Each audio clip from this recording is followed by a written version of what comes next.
I'm a community patrol officer for a neighborhood in southern Las Vegas. If you aren't familiar with this occupation, it's nothing like being a police officer or anything. I'm just a regular 25-year-old that drives a small patrol vehicle around nice neighborhoods to make the residents feel safer. It's a pretty common thing around here since there are a lot of rich neighborhoods right next to a violent city. During my patrols, I also have to report specific community violations. For instance, some housing communities require bushes to be trimmed every week. So if I see an overgrown bush, I have to report it and leave a note at the residence. It's petty, and I personally find it weird that people like to live in neighborhoods like that, but it gives me a job, so I can't complain too much. Anyway, I primarily work from 8 p.m. to 3 a.m. It's an odd shift, but that's just how they schedule for some reason. I'd never seen anything strange before this incident. The only things I'd ever really see were groups of teenagers doing dumb stuff at the parks at 1 a.m. But last week, I had something happen that was beyond disturbing, and I can't stop thinking about it. I was doing my regular patrol, which was a specific route we had to take during the middle, beginning, and end of our shifts. This was my mid-shift patrol, so it was about 10 p.m. and pretty quiet outside. During the drive, I have to check the community pools to make sure they are locked for the night. I pulled into the small parking lot and walked over to the gate. I quickly walked inside and checked the pool area to make sure nobody was still inside. I went back out and locked it. As I made my way over to my car, I noticed a hooded man sitting on one of the park benches not far from where I was. Both of his hands were in his pockets, and he seemed to just be staring at the ground. Honestly, I thought this dude was just waiting for his drug dealer or something, but I didn't know, nor did I really care. I got back in my car and continued on with my route. The community is large, and the routes take probably an hour to complete with no traffic. By the time I finished, it was just about midnight. For the next little bit, all I had to do was drive around the neighborhoods. I mindlessly moved the car through the streets for a while before finding myself back by the pool, to which I noticed that the man was no longer sitting on the bench. I slowed the car a bit, looking around the sidewalks and the park purely out of curiosity, but I didn't see him anywhere. Not thinking much of it, I kept on driving. As I drove past the dark, empty park, I couldn't help but get an uneasy feeling. I don't know what it was, but something felt off. I continued for a few more minutes before pulling up to a stop sign and noticed a man on the side as if he was going to walk across. After a few seconds, I recognized him as the same hooded man from earlier. He slowly made his way across but stopped halfway and turned to face me. Being only a few feet away, he quickly walked up to my window, trying to ask me something. I cracked the window slightly, and the man quickly asked me where a specific address was. Of course, I said I didn't know. Sure, I could have looked it up or given him a general direction, but the circumstances of the situation felt very off. Even more oddly, he didn't have any emotion or response when I said I didn't know. He just stood in silence for a second, then repeated his question exactly as he had before. This was when I really started to get nervous and feel unsafe. I told him I needed to leave, quickly rolling up my window and beginning to move forward. The man didn't do anything as I drove off. Looking in my rearview mirror, I saw him just standing there in the middle of the road, watching me drive away. I parked down by a nearby street, by one of the houses, and collected my thoughts. It was a really weird encounter, but was it reason enough to call the police? I didn't know. As bad as it sounds, calling the police while at work is a big deal, and I didn't want to unless it was actually necessary.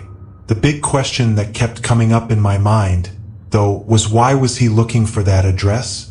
I decided to type it into my GPS, and it was just a few minutes away inside the neighborhood I was patrolling. So I got back on the road and made my way over to the address.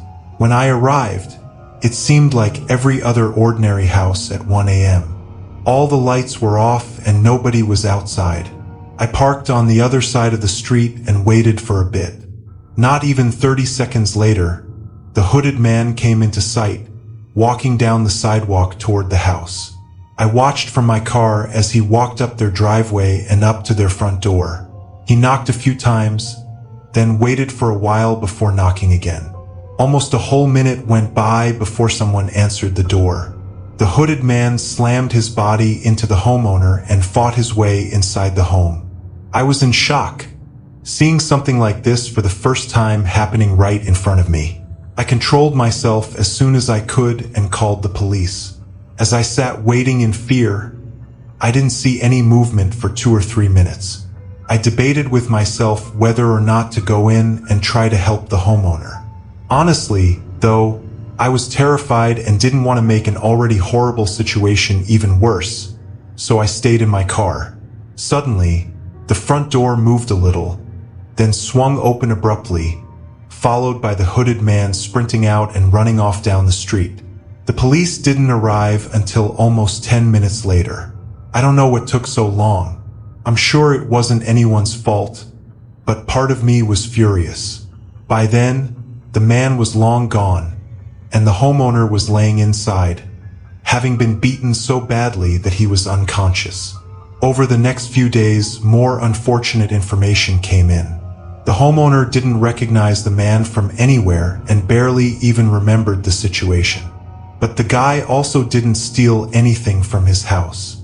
This was very unusual because the man had clearly known the homeowner's address, and his only known goal was to hurt the homeowner.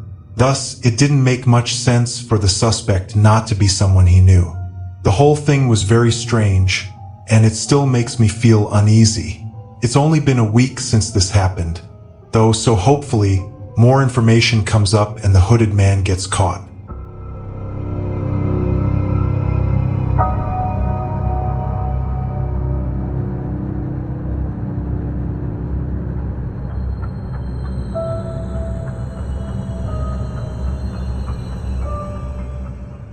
I had recently graduated when this occurred a few years ago and was taking full advantage of my summer vacation. I had started working full-time at the high school where I had just completed my studies since I needed the money for college. My family had asked me to accompany them to my grandparents' home in Virginia, but I had declined because I had already purchased tickets for a concert that was set to take place on the very day we had to depart. I didn't mind staying behind at all. I mean, what 18-year-old doesn't want a house to themselves for a full week?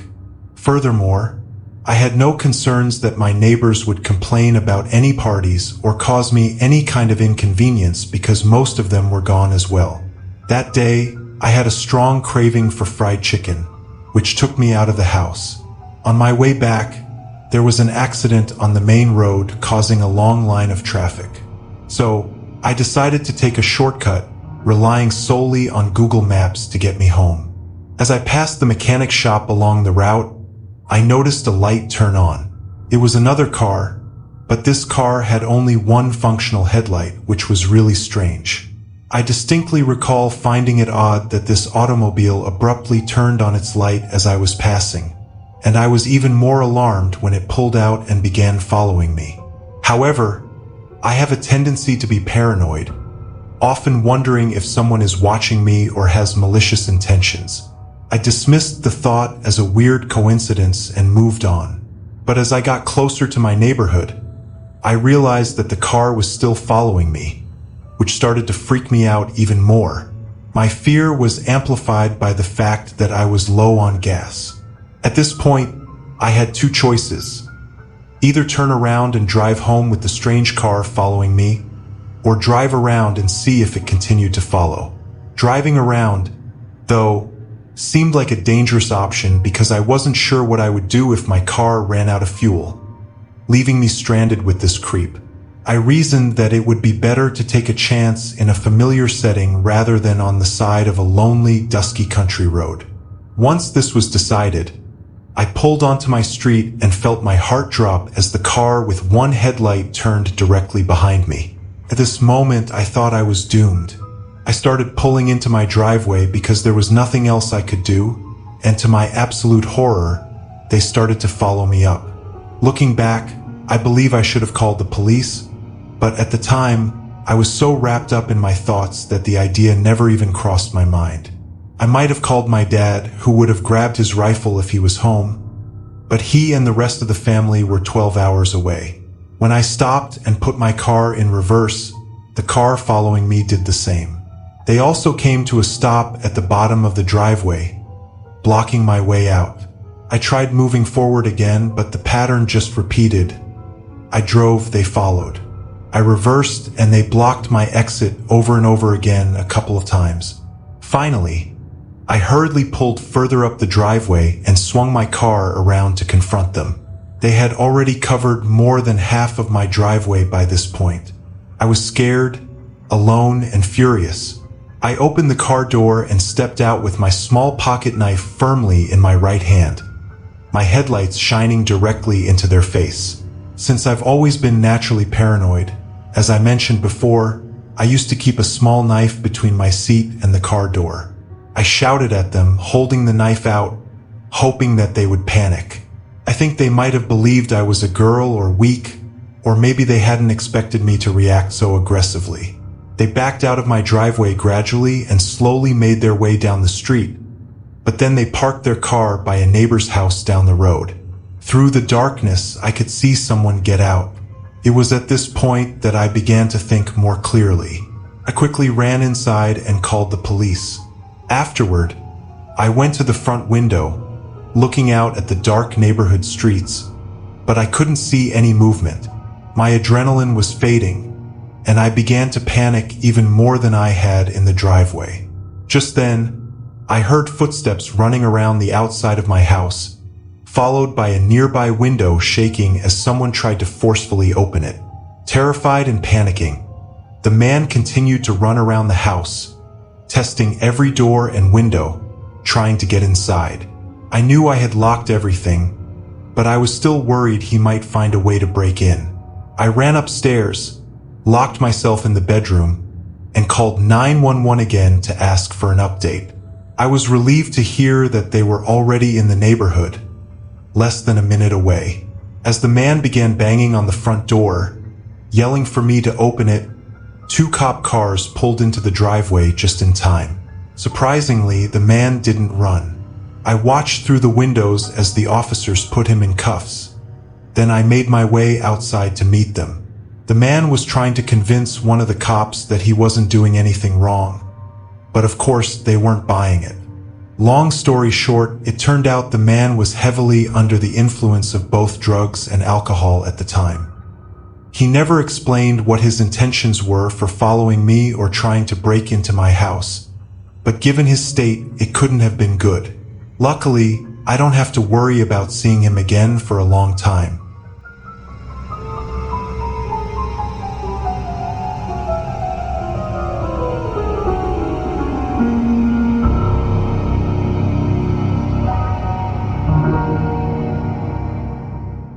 About 10 years ago, I worked at a cemetery.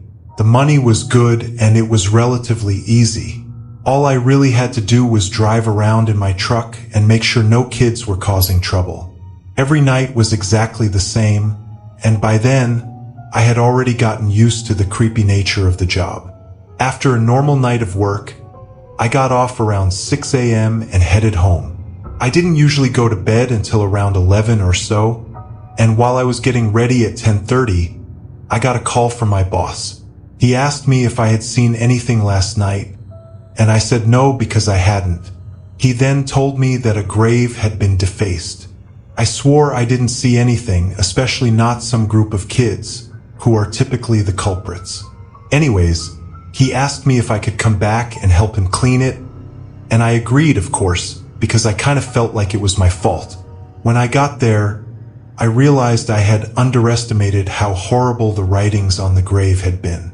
This was not the usual small writing or anything. There was writing all over the stone with horrible words and markings. What made it so much worse was that when we were cleaning everything off, I was finally able to read who the person was. I will obviously not say the name for privacy reasons, but it was a child, only 8 years old, who had passed away just a few months prior. I was filled with anger and sadness unlike anything I had felt before. I mean, who does that to a kid? I stayed with my boss for a bit as we checked some surveillance footage. The cemetery was huge, though, and the only camera we had was on one building where the funerals were held, and it wasn't very big. And again, this was quite a long time ago, and cameras weren't what they are today. We didn't see anyone at all. My boss notified the town's office, as the cemetery is owned and run by the city. For the next few weeks, they had some new guys come out to watch with me from dusk till dawn. Those weeks went by without anything happening. We didn't see anyone or find any more defaced graves. One of the guys rode around with me while the other stayed near the entrance. I actually became good friends with my watch partner. We wondered and talked about what the defacer might look like. And after some time, it seemed like we'd never get to know. Nothing was really happening anymore, and it kind of seemed like a one-and-done type of screwed-up situation. Eventually, the other watchguards left due to the inactivity, and it was back to just me. Another week went by with nothing happening before something finally did. One night, as I had just started my shift and began patrolling, I drove all the way to the back of the cemetery. I got out and began my walk, which I had to start doing to see if any graves had writing or whatnot. As I was getting near the kid's grave, I realized that something was off. I was a couple 100 feet away from the kid's grave, and it was pitch black, but something looked out of place.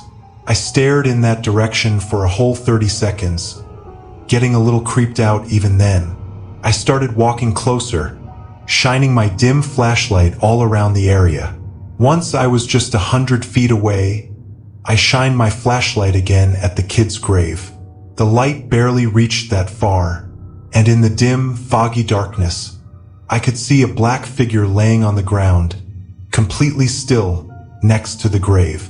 Obviously, I was horrified. I didn't know if it was a dead body that had been dug up or a living person trying to hide. I stepped closer, slowly, and once I was maybe 40 or 50 feet away, I almost had a heart attack as the figure jumped up and sprinted into the dark field of graves, completely disappearing into the darkness in just a few seconds. I stood in place, shocked, horrified, and confused. Once I got a hold of myself, I ran back to the truck and radioed for the police. Then I went back over to the kid's grave. I warn you, what I saw was really disturbing. In front of the gravestone was a hole. It wasn't a big hole, nothing done with a shovel, but more like someone's hands. It didn't even go very deep, maybe just a foot. Either way, though, someone had tried to dig up this child's grave with their bare hands, and it made me sick. I'm not sure what the person was trying to achieve, and unfortunately, we never figured out who did it. But rest assured, it never happened again.